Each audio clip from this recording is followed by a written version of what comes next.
പുറപ്പാട് പുസ്തകം അധ്യായം 29. അഭിഷേകക്രമം. എനിക്ക് പുരോഹിത ശുശ്രൂഷ ചെയ്യുന്നതിന് അവരെ നിയോഗിക്കാൻ നീ ചെയ്യേണ്ടത് ഇതാണ്: ഒരു കാളക്കുട്ടിയെയും ഊനമറ്റ 2 മുട്ടാടിനെയും തിരഞ്ഞെടുക്കുക. പുളിപ്പില്ലാത്ത അപ്പം, എണ്ണ ചേർത്ത് മയം വരുത്തിയ പുളിപ്പില്ലാത്ത അപ്പം, എണ്ണ പുരട്ടിയ പുളിപ്പില്ലാത്ത നേർത്ത അപ്പം ഇവ സജ്ജമാക്കുക. ഇവയെല്ലാം ഗോതമ്പ് മാവ് കൊണ്ട് ഉണ്ടാക്കണം. അവ ഒരു കുട്ടയിലാക്കി കാളക്കുട്ടിയോടും മുട്ടാടുകളോടും ഒപ്പം കൊണ്ടുവരിക. നീ അഹരോനെയും അവൻ്റെ പുത്രന്മാരെയും സമാഗമ കൂടാരത്തിൻ്റെ വാതിൽക്കൽ കൊണ്ടുവന്ന് അവരെ വെള്ളം കൊണ്ട് കഴുകുക. അങ്കി, എഫോദിൻ്റെ നിലയങ്കി, എഫോദ്, ഉരസ്ത്രാണം, എഫോദിൻ്റെ ചിത്രത്തയ്യലുള്ള അരപ്പട്ട എന്നിവ അഹരോനെ അണിയിക്കണം. അവൻ്റെ തലയിൽ തലപ്പാവും തലപ്പാവിന്മേൽ വിശുദ്ധ കിരീടവും വയ്ക്കണം. അനന്തരം തൈലം തലയിലൊഴിച്ച് അവനെ അഭിഷേചിക്കുക. അവൻ്റെ പുത്രന്മാരെ കൊണ്ടുവന്ന് അങ്കികൾ ധരിപ്പിക്കുക. നീ അവരെ അരപ്പട്ടകളും തൊപ്പികളും അണിയിക്കണം. ശാശ്വതമായ നിയമമനുസരിച്ച് പൗരോഹിത്യം അവരുടേതായിരിക്കും. നീ അഹരോനെയും അവൻ്റെ പുത്രന്മാരെയും പുരോഹിതരായി അവരോധിക്കണം. അനന്തരം കാളക്കുട്ടിയെ സമാഗമ കൂടാരത്തിന് മുൻപിൽ കൊണ്ടുവരണം. അഹരോനും പുത്രന്മാരും അതിൻ്റെ തലയിൽ കൈകൾ വയ്ക്കണം. കർത്താവിൻ്റെ സന്നിധിയിൽ സമാഗമ കൂടാരത്തിൻ്റെ വാതിൽക്കൽ വച്ച് കാളക്കുട്ടിയെ കൊല്ലണം. അതിൻ്റെ രക്തത്തിൽ നിന്ന് കുറെയെടുത്ത് വിരൽ കൊണ്ട് ബലിപീഠത്തിൻ്റെ കൊമ്പുകളിൽ പുരട്ടണം. ബാക്കി രക്തം ബലിപീഠത്തിൻ്റെ ചുവട്ടിൽ ഒഴിക്കണം. കുടൽ പൊതിഞ്ഞുള്ള മേധസ്സും കരളിന്മേലുള്ള കൊഴുപ്പും ഇരുവൃക്കകളും അവയിന്മേലുള്ള മേധസ്സും എടുത്ത് ബലിപീഠത്തിന്മേൽ വച്ച് ദഹിപ്പിക്കണം. എന്നാൽ കാളക്കുട്ടിയുടെ മാംസവും തോലും ചാണകവും പാളയത്തിന് വെളിയിൽ വെച്ച് അഗ്നിയിൽ ദഹിപ്പിക്കണം. ഇത് പാപപരിഹാര ബലിയാണ്. മുട്ടാടുകളിൽ ഒന്നിനെ മാറ്റി നിർത്തണം.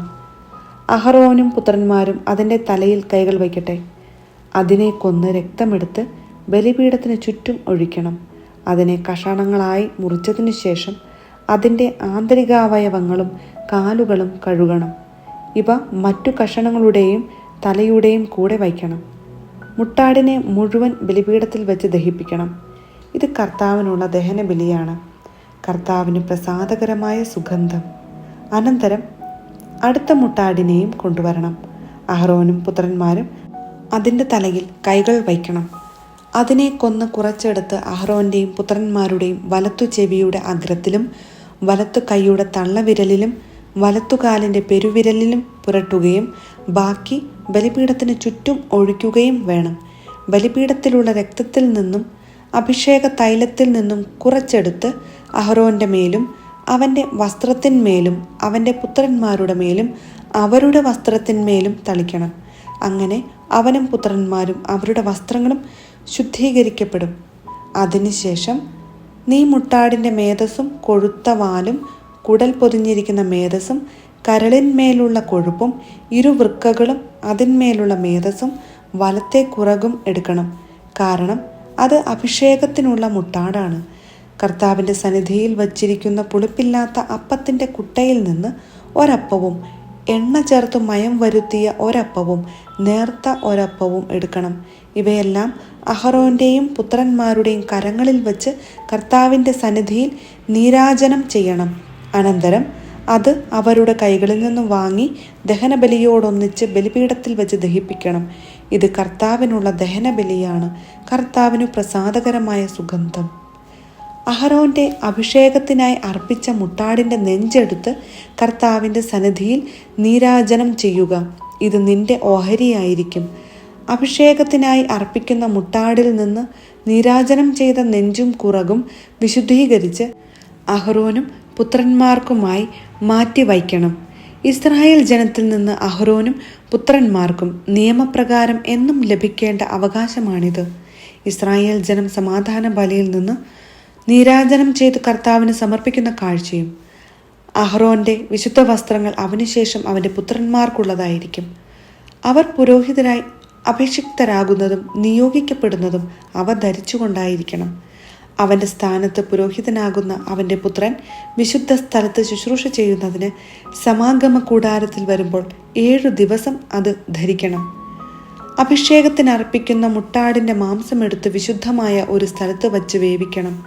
മുട്ടാടിൻ്റെ മാംസവും കുട്ടയിലുള്ള അപ്പവും അഹരോനും പുത്രന്മാരും സമാഗമ കൂടാരത്തിൻ്റെ വാതിൽക്കൽ വച്ച് ഭക്ഷിക്കണം.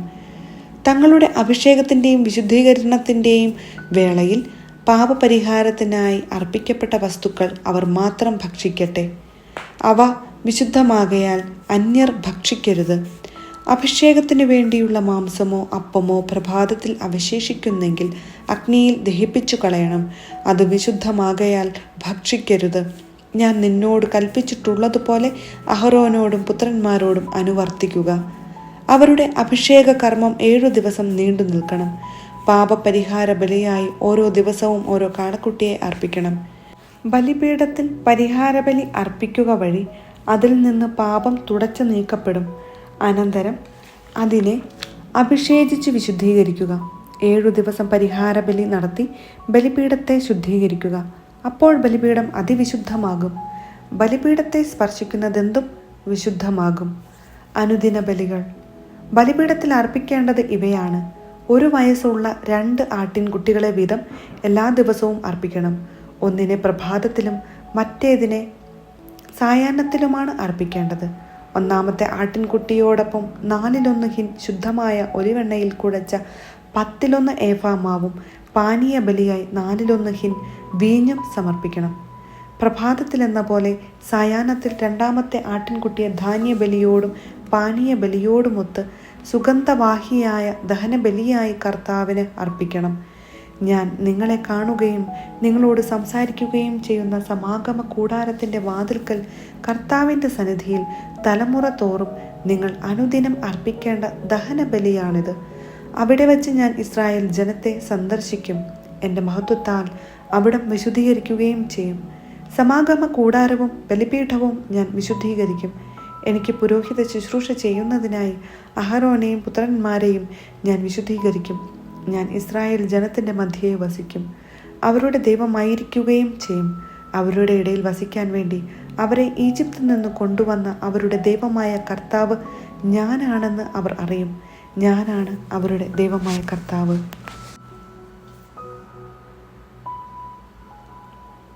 പുറപ്പാട് പുസ്തകം അധ്യായം 30. ധൂപപീഠം. ധൂപാർപ്പണത്തിനായി കരുവേല മരം കൊണ്ട് ഒരു ബലിപീഠം പണിയണം. അത് സമചതുരമായിരിക്കണം. നീളവും വീതിയും 1 മുഴം, ഉയരം 2 മുഴം. കൊമ്പുകൾ അതിനോട് ഒന്നായി ചേർന്നിരിക്കണം. മുകൾ ഭാഗവും വശങ്ങളും കൊമ്പുകളും തങ്കം കൊണ്ട് പൊതിയണം. മുകൾ വശത്ത് ചുറ്റിലും സ്വർണം കൊണ്ടുള്ള അരികുപാളി പിടിപ്പിക്കണം. അതിനു കീഴെ 2 മൂലകളിലും ഓരോ സ്വർണ്ണ വളയം പിടിപ്പിക്കണം. മറുവശത്തും ഇപ്രകാരം ചെയ്യണം. അവ പീഠത്തെ വഹിക്കാനുള്ള തണ്ടുകൾ ഇടുന്നതിനാണ്. തണ്ടുകൾ കരുവേല മരം കൊണ്ടുണ്ടാക്കി സ്വർണം കൊണ്ട് പൊതിയണം. ഞാൻ നിന്നെ സന്ദർശിക്കുന്ന സ്ഥലമായ സാക്ഷ്യപേടകത്തിന് മുകളിലുള്ള കൃപാസനത്തിൻ്റെയും സാക്ഷ്യപേടകത്തെ മറയ്ക്കുന്ന തിരശീലയുടെയും മുൻപിൽ അത് സ്ഥാപിക്കണം. ഓരോ പ്രഭാതത്തിലും വിളക്കുകൾ ഒരുക്കുമ്പോൾ അഹരോൻ പീഠത്തിന്മേൽ പരിമളദ്രവ്യങ്ങൾ പുകയ്ക്കണം. സായാഹ്നത്തിൽ ദീപം കൊളുത്തുമ്പോഴും അവൻ അതിന്മേൽ പരിമളദ്രവ്യങ്ങൾ പുകയ്ക്കട്ടെ. തലമുറ തോറും എന്നേക്കും കർത്താവിൻ്റെ മുൻപിൽ ഈ ധൂപാർപ്പണം നടക്കണം. അവിശുദ്ധ ധൂപമോ ദഹനബലിയോ ധാന്യബലിയോ അതിന്മേൽ നീ അർപ്പിക്കരുത്. ദ്രാവക നൈവേദ്യവും ഒഴിക്കരുത്.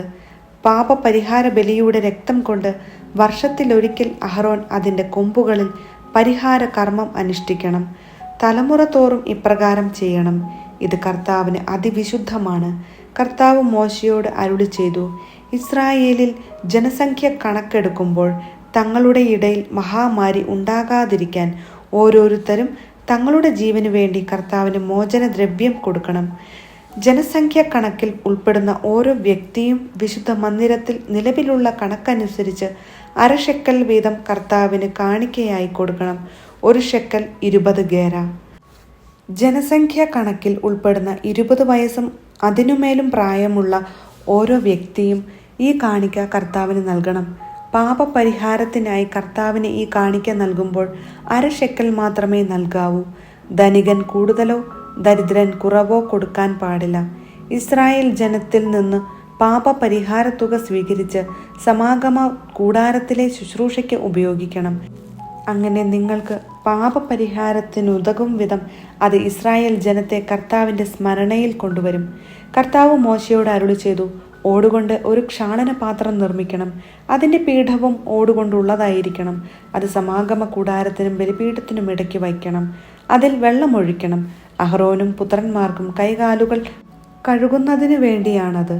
അവർ സമാഗമ കൂടാരത്തിൽ പ്രവേശിക്കുകയോ ശുശ്രൂഷയ്ക്കായി ബലിപീഠത്തെ സമീപിച്ച് കർത്താവിന് ദഹനബലി അർപ്പിക്കുകയോ ചെയ്യുമ്പോൾ കൈകാലുകൾ കഴുകണം, അല്ലെങ്കിൽ അവർ മരിക്കും. മരിക്കാതിരിക്കുന്നതിന് അവർ കൈകാലുകൾ കഴുകണം. ഇത് അവർക്ക് എന്നേക്കുമുള്ള ഒരു കൽപ്പനയാണ്, അവനും അവൻ്റെ സന്തതികൾക്കും തലമുറ തോറുമുള്ള കൽപ്പന. അഭിഷേക തൈലം. കർത്താവ് മോശയോട് അരുളി ചെയ്തു, മികച്ച സുഗന്ധദ്രവ്യങ്ങൾ എടുക്കുക. വിശുദ്ധ മന്ദിരത്തിൽ നിലവിലിരിക്കുന്ന ഷെക്കലിൻ്റെ കണക്കനുസരിച്ച് 500 ഷെക്കൽ ശുദ്ധമായ മീറയും 250 ഷെക്കൽ സുഗന്ധമുള്ള കറുവാപ്പട്ടയും 250 ഷെക്കൽ സുഗന്ധ സസ്യവും 500 ഷെക്കൽ അമരിപ്പട്ടയും 1 ഹിൻ ഒലിവെണ്ണയും എടുക്കുക. സുഗന്ധ തൈലങ്ങൾ നിർമ്മിക്കുന്ന വിദഗ്ധനെ പോലെ ഇവയെല്ലാം കൂട്ടിക്കലർത്തി ഒരു വിശുദ്ധ തൈലമുണ്ടാക്കണം. അത് വിശുദ്ധമായ അഭിഷേക തൈലമായിരിക്കും. സമാഗമ കൂടാരവും സാക്ഷ്യപേടകവും അതുകൊണ്ട് അഭിഷേകം ചെയ്യണം. മേശയും വിളക്കുകാലും അവയുടെ ഉപകരണങ്ങളും ധൂപപീഠവും ദഹന ബലിപീഠവും ഉപകരണങ്ങളും ക്ഷാളനപാത്രവും അതിൻ്റെ പീഠവും നീ അഭിഷേചിക്കണം. ഏറ്റവും പരിശുദ്ധമാകേണ്ടതിന് അവയെ നീ വിശുദ്ധീകരിക്കണം. അവയെ സ്പർശിക്കുന്നതെല്ലാം വിശുദ്ധമാകും. പുരോഹിതരായി എനിക്ക് ശുശ്രൂഷ ചെയ്യാൻ വേണ്ടി അഹ്റോനെയും പുത്രന്മാരെയും അഭിഷേകം ചെയ്യുകയും വേർതിരിച്ചു നിർത്തുകയും ചെയ്യുക. നീ ഇസ്രായേൽക്കാരോട് പറയണം, ഇത് തലമുറ തോറും എനിക്കായുള്ള അഭിഷേക തൈലമായിരിക്കും. ഇത് സാധാരണക്കാരുടെ മേൽ ഒഴിക്കരുത്. കൂട്ടുവസ്തുക്കൾ ഈ കണക്കിൽ ചേർത്ത് മറ്റൊരു തൈലമുണ്ടാക്കുകയുമരുത്. ഇത് വിശുദ്ധമാണ്. നീ ഇതിനെ വിശുദ്ധമായി കരുതണം. ആരെങ്കിലും ഇതുപോലൊരു ചേരുവ ഉണ്ടാക്കുകയോ സാധാരണക്കാരൻ്റെ മേൽ ഒഴിക്കുകയോ ചെയ്താൽ അവൻ തൻ്റെ ജനത്തിൽ നിന്ന് വിച്ഛേദിക്കപ്പെടണം.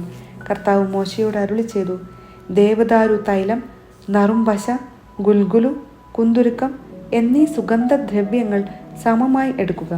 സുഗന്ധ തൈലം നിർമ്മിക്കുന്ന വിദഗ്ധനെ പോലെ ഇവയെല്ലാം കൂട്ടിക്കലർത്തി ഉപ്പും ചേർത്ത് ധൂപാർപ്പണത്തിനുള്ള വിശുദ്ധമായ സുഗന്ധ ദ്രവ്യമുണ്ടാക്കുക.